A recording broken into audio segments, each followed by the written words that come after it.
Okay, so I'm joined today by Dr. Paul Moore, originally qualified in 1981, I believe, in Sheffield, and a giant of the Irish dental industry for many, many years. Lovely to meet you today, Paul. And yourself, Ed, again. So tell me about your journey. You were in North Devon originally, I believe, in practice, and then you moved to Galway. Was it in 1997? Yeah, I actually qualified, as I say, in 81. That's 45 years ago, hard to believe, in Sheffield, and then worked in North Devon for 15 years. I learned lots of little skills as a dental technician as well, because we had our own lab there making old porcelain jacket crowns from platinum foils, etc. And then had a change of life. In 97, I came over to first work in Kilkenny for 2 years and then moved quickly to Galway. Okay, and what brought you to Ireland that time? Yeah, that's a very long story. We probably shouldn't better go into that. It was a really good move. Ireland's very good to me. So you set up your own practice then after you bought a practice, did you, from somebody, or did you set up from scratch? I did. I bought from an absolute gentleman called Jerry Mian, who was a legend in the west of Ireland. He was the first prosthodontist in the west of Ireland, and his practice was sort of like a who's who of Galway. And he was very good to me. He gave me a lovely introduction to the West Coast, and within 2 years, I moved to set up the practice on Dock Road in Galway. Which was a beautiful practice. So I was down there, and it was definitely one of the nice practices in the country, without a shadow of a doubt. Yeah, we won the best practice of Ireland twice, which was nice, which is always an honour from one's fellow dentists. The key to that practice really is we wanted to make it aesthetically different. We had big surgeries with lots of space, and it felt really relaxing to go in there. And we had staff who'd been there between them. There was 3 of the staff had been there over 100 years between them. So there was a great trait of continuation from one practice to the other. And they looked after me very well. So. Excellent. There were obviously big boots to fill from the previous owner, but no better man to fill them. There were. It's unusual for a dentist to move in the middle of his career and take over another practice. So I came with lots of knowledge of what not to do and how to progress and make the practice successful. So we quickly got in there, and I think it was 2001. Our first major switch was to digital dentistry. That was when they first released the CEREC chairside design and milling technology, which enabled. That wasn't easy back then. Technology makes it relatively straightforward now, but back then the computers were slow, scanners were slower, and you needed quite a bit of skill, didn't you? They were very good, actually, and it's very intuitive as a dentist. And I'm still flabbergasted that more dentists don't use the chairside milling facility. It's so rewarding. You can engage with the patients. They can actually watch you design it. And they're fascinated by the whole process. It makes the story of looking after them so much better. And it allows you to do all those restorations, crowns, fillings, inlays, bridges, veneers, all in one visit, which really is a fantastic service for the patient. Absolutely, it is. But it's not something that's commonly done. It's 20 years, 20 plus years. It's later. It's very much a niche thing to this day. What do you think the problem is? What has put dentists off? It's interesting to compare it to the USA, where there's about 40% of the dentists do chairside milling. It's huge over there. Over here, I think we were struck by the financial crisis just as it was taking off and becoming much more accepted in America. And we never caught them. So it's used, the digital technology is pretty much used just for imaging in Ireland, which I think is such a shame, because every time you do a restoration, the dentist learns from his own mistakes. You're making the crown, you're fitting the crown, you knew whether it's a good crown or if there's a problem, and next time you do it a bit better. So it's a constant learning procedure. that was a fantastic innovation for the practice, and I enjoyed doing the teaching of other dentists in Ireland who did adapt it, all successfully. And I think probably the next innovation which we put into the practice is we introduced the first CBCT for dentists in Europe from America in 2004. And it was revolutionary at the time. I mean, it absolutely allows you dentists planning your implants to share. With that's a CT scanner for non-technical people. What kind of scanner was that, and what was the? It was called an iCat. It had a magnificent price tag at the time, but I thought it was worth every penny, because all of a sudden the dentist, the referring dentist, the surgical dentist, and the patient could all understand what we were trying to achieve, and it increased. It's now sort of best practice for implant dentistry, and it's much more common in dentistry in Ireland now. So that was a huge bonus to the practice. Very good. I remember we had our one of the first ones in Dublin, and the Newton was a big massive lie down machine. Had to take the roof off the building to get it in and close the road. So it was a big deal getting a CT scanner back 20 years ago, but now it's much almost prohibitive in size and structure, wasn't it? It was, but the same result, and I'm sure you enjoyed the benefits of that extra knowledge. Yeah, it was difficult to use, and to go from a scan to a kind of 3D model took a lot of work, a lot of time. Reformatting was slow, but now it's instant. I think the image quality is exceptional, so it's different story. And the radiation dose has dropped so much. I mean, you get more radiation flying to Paris than you do from a CAT scan. Amazing, isn't it? In fact, if you watch an episode of Coronation Street, you get the same dose from the telly as you do from a periapical X-ray. Oh, really? That's an interesting one, isn't it? Wow, nobody thinks about that. Yeah. So the information gathered from them certainly makes the benefit worthwhile if you're proceeding. You want it to work. So, and during this digital journey, of course, we had the other benefit, the other role of trying to raise a family of 9 children, which was quite interesting. Wow, that's exceptional going in this day and age. Kids are not cheap. You're working hard. Any excuse to get out of the house. Any of them involved in dentistry these days, or? I managed to put 8 of them off, but my last son is actually currently doing his leaving cert and hoping to go into dentistry. It's a big ask nowadays, but he'd be very good. He has the right manner, ethically, morally, and most of the time he's pretty kind. Very good. A great attribute for a dentist. So definitely sounds like it. And tell me a little bit more about the courses you ran. So I did one of those courses many years ago. They were very interesting, and you were very, very, very good. Was that something that went on for a number of years, or how did you go with that? Technically, I don't think there is another dentist in Ireland doing CEREC training, and it's something I'm still happy to do. It has to, in my opinion, I'm always baffled by how people would expect to purchase this Rolls Royce of dentistry and then go and use it the next day. You need some lessons, but it's fun, it's engaging, and within 1-2 days the dentist can go away and they can do their own dentistry, chairside milling, and progress from there. It's become so complex now. Once you've done the basic course, you can keep on doing courses to further your knowledge. And they're available all around the world, online or in person. So my role was to introduce people to the concept of CEREC dentistry, and I would heartily encourage practicing. Look at it.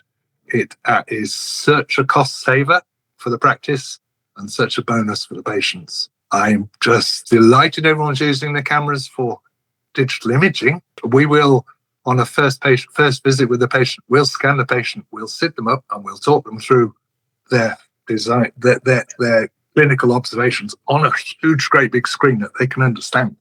It's a fantastic treatment planning facility. And you can go from there. There's so many things you can do there. Excellent. What's your view on, obviously there's some new 3D printers coming through, materials are changing. There's Midas printer now, which is printing in more with higher filler content versus the traditional 3D printers. How do you think that's going to evolve in the future? What are your thoughts on that? I'm sure it will evolve. It's still time inefficient in some ways. It's quicker to mill a crown than it is to print a crown. You can get great accuracy, but the material science on them hasn't yet got the test of time. Theoretically, I use printed crowns for temporaries sometimes. They're brilliant, they're fantastic. I'd be nervous using them to replace feldspathic or lithium disilicate crowns. But it definitely has its place. But the printing facilities for all the other aspects of dentistry, they're coming on, they're quick, they're neat, they're clean. But it does take a bit of time and a bit of learning. It's not something you jump into expecting to be able to press the button. Done. It doesn't come out. Yeah, it doesn't come out like the they make it look like an espresso, but there's a bit of work to do when it comes out, and curing and cleaning and all sorts of stuff. So yeah, it sounds like a panacea, doesn't it? But it does. It's getting better and better all the time. Like when they brought out digital cameras, at first they were True. They've actually got so good. They still haven't replaced full format cameras though, and that's how I feel about the digital printing. It's really good at what it does do well, but it's catch up with the other things. And so obviously you moved then, you sold your practice a couple of years ago, and you're now doing some part-time dentistry and part-time inventing and business development. I'd love to hear more about that. I mean, I saw your original product. Was it the Burr Butler? Was that your first product? It wasn't actually. No, it sort of all came from the digital dentistry. Our first product was called the Block Butler. Okay. This was a simple product in many ways that introduced the silicon technology, but it's to organize and store all the different materials and shades for the spheric technology if you're doing chairside milling. As we said earlier, not so many people in Ireland do chairside milling, but that was our first launch in 2009. But since then, we've used it to what I call problem solve weak spots in what I found frustrating in dentistry. And indeed, our second product was the Burr Butler. This is a very neat silicon, same silicon, it's a medical grade silicon. It's very flexible. And the magnificent thing about this is you can mix and match latch grip, fixture grip, and you can leave the burrs in situ in the combination that you want. And these burrs, each burr will fit in any hole. It doesn't matter which hole. And that's great product. I mean, that's a fantastic, you can't spill them. And we have the only autoclavable clear lid of any burr block that allows you to store them and put them through your processing cycles. And they're coming out and they're aerosol covered, which is a good thing. And these, unfortunately, seem to last a very long time. We're not doing very well on the resales, but they come in different colours. We've got 6 colours. There's 4 of them there. There's white, there's pink, and there's orange. And we've got 5, 10, 25 with what we call the low lid. And then we also do one for laboratory sizes burrs, which is great for technicians and dentists that want to do a bit of work with lab burrs. The different colours allow you to sort of separate the different material uses. So that's great. Yeah. And so you went on from the Burr Butler then. What was your next product after that? We actually made, this is a real nerdy dentist thing, but the next thing we made was what we call a laminate butler. So Okay. if you're doing multiple implants and veneers and crowns, I never have to explain this to a dentist that does. Yeah. But basically, if you're taking implants in and out, you've got to keep everything in order: the healing caps, the screws, Yeah. the implants, the restorations. We even put the drivers and torque wrenches onto here, and we have it this way for the upper arch and that way for the lower arch. This is again a silicone sterilizable tray, so you can keep everything in order prior to when the patient comes in on a sterile tray, instead of one of those pieces of paper where everything goes all over the place. I was going to say, I mean, that's a really good solution for a big problem, which is, somebody touches it, it moves along, everything gets moved in the wrong place, and you've got a disaster in your hands. So that's far better. Yeah, and you only need one or two of them in the practice, and you're completely covered. But I use that particularly if I'm doing any full arch work. It's magnificent. Everything goes in the right place and goes back in the right place. So that was sort of to help me out. But probably our most innovative product was to replace what we used to call the gynecological lip retractor. Sorry about that. This has been around for 20 years, and 80 million of them are sold around the world a year. And it's to keep the lips out of the way whilst you're taking photographs, doing hygiene work. And to be fair, it was very good, but it's disposable. Some practice can use 10, 20, even 50 of these a day at £1.50 each. That accumulates to an awful lot of cost and an awful lot of clinical waste over a year. And you multiply that by 200,000 dentists in a year, and you can see where the issue was. Mm-hmm.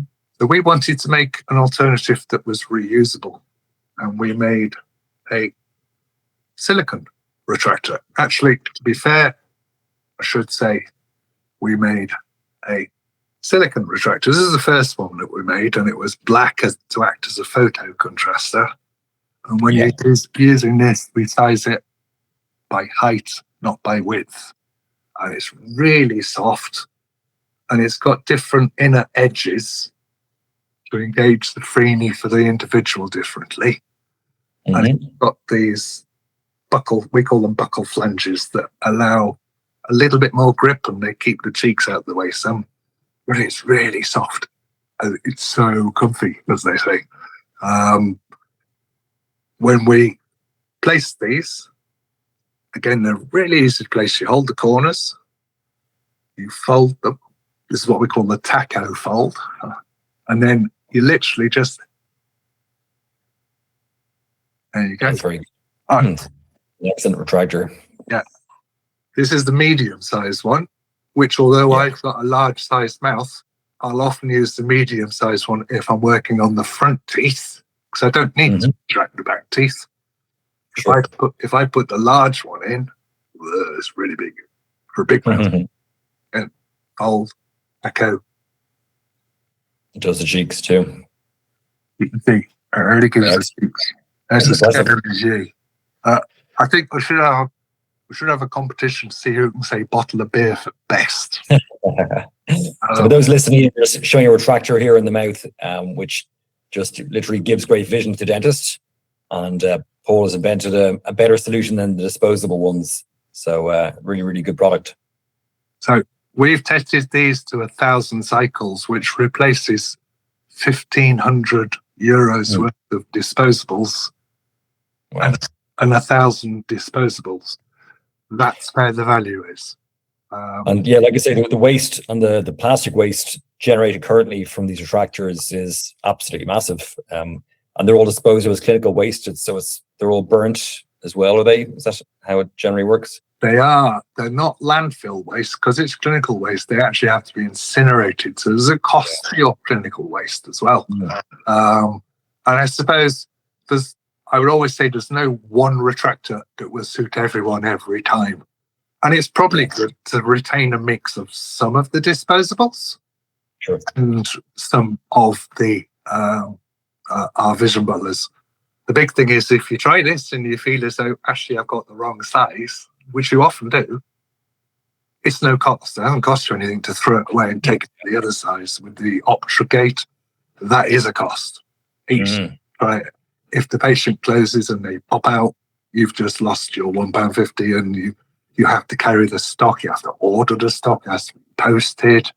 The sort of background logistics of the Optrogate add up very quickly. So even if you buy a box of the disposables, one box usually comes with about 80 of them in. That costs you more than one of these. So you very quickly get your money back.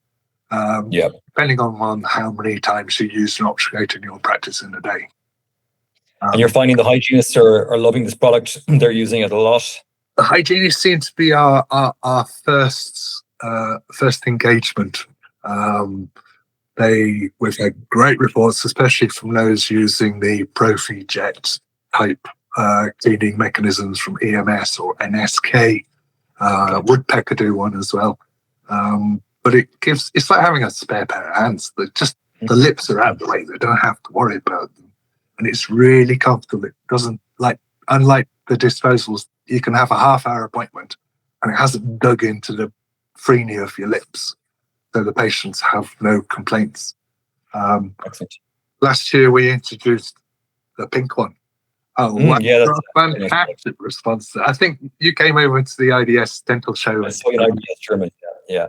And it was like people were walking past the trade show, past our stand, and they were turning around going, huh? It was quite impressive. We never even thought that the colour would make a difference, but it looks softer and kind. It does. Mechanically, as a dentist, I still find this really good because we can use it for contrasting for shade colours where you should really have a shade against the constant background. And photography, the flash photography, the black one has got a satin finish so it doesn't give any glare. And you can still crop it, but it gives you a better image contrast-wise. So we have, again, the 3 sizes of these Vision Butlers. And we actually have a third one. The original one was a firmer black Vision Butler. For patients who have stronger lips, it gives a better retraction, a fuller retraction, but it's less resilient. It's less maneuverable. It has its place, particularly in patients who have really strong lips. I think the Vision Butler is going to take a little while for people to get used to it. Any change, any new process takes time to get used to, but definitely. And you're going global from Galway. You've got distributors in US, UK. Tell me more. Yeah, I think we started in Japan, then Australia. We've got several countries in Europe: Sweden, Norway, France, Portugal, where I believe you visit often. We've the UK. We've got America, Canada. So we've got about 19 distributors now around the world. And we have an online website for those countries who do not have a distributor. So they can always buy it online and we can distribute to most countries directly from the online website, which is called Steriloo.com. Steriloo stands for sterilise in Irish. I bet you didn't know that. I did. Did you? Good man. I think I did. Yeah, well, I've listened to all your work. My son came up with that one. But it's one of our key things. Silicone is a magnificent material to sterilize. It's so durable, and it's really easy to wash and clean. So you can hand wash all of these products, and then the autoclaving is almost just a backup to make sure you really have got those little corners to have a clean product. So Steriloo is STEIRILIU.com. It's a tricky spelling for most people, but it's a great product. Yeah. Well, thank you. I gather your practice have introduced them as well. How are your hygienists done? Yeah, hygienists are definitely loving it. One got it, and probably somebody saw the pink color, and they asked, "What's that? Can I have some?" So it's grown from there. And feedback has been excellent for everybody who's using it. So yeah, congratulations on a great product. So what are your plans the next couple of years? What do you see the outlook for Sterilu and for yourself? Well, I'm enjoying doing my part-time work. I'm down to 1 or 2 days a week, which is great for keeping tabs on dentistry and enjoying it. I'll do a little bit of teaching if asked on the Steric system, and I'd heartily encourage people to consider it. It's such a cost saver for your practice. It will probably save the practice more over your dental career than you will sell your practice for in the end. That's something to do the sums, and it's not difficult. It's really easy to learn to do the simple stuff. And I still have some fantastic technicians who do my more complex dentistry, but your day-to-day dentistry, there's a place for it there.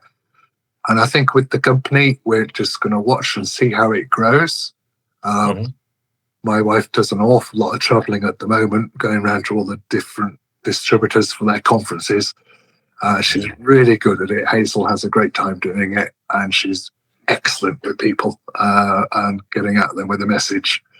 And I will look forward to doing a little bit of accompanying her myself to make sure I can look after the social life as well. So excellent. Well, congratulations on a great product, a great career, and obviously great education and training. And absolute pleasure talking to you, Paul. Thanks for your time. Thank you very much. It's a pleasure.